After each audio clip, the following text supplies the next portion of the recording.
జనం కోసం జర్నలిజం న్యూస్కి స్వాగతం.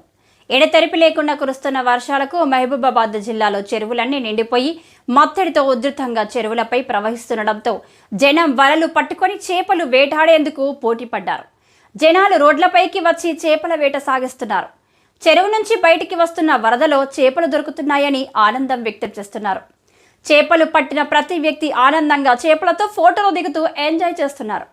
వీటిని చూసేందుకు స్థానికులు అధిక సంఖ్యలో చెరువుల దగ్గరికి వస్తున్నారు. మరికొన్ని చెరువుల దగ్గర నీరు రోడ్డుపై మోకాల వరకు వస్తున్నందున వాహనాల రాకపోకలకు అంతరాయం ఏర్పడింది.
పచ్చి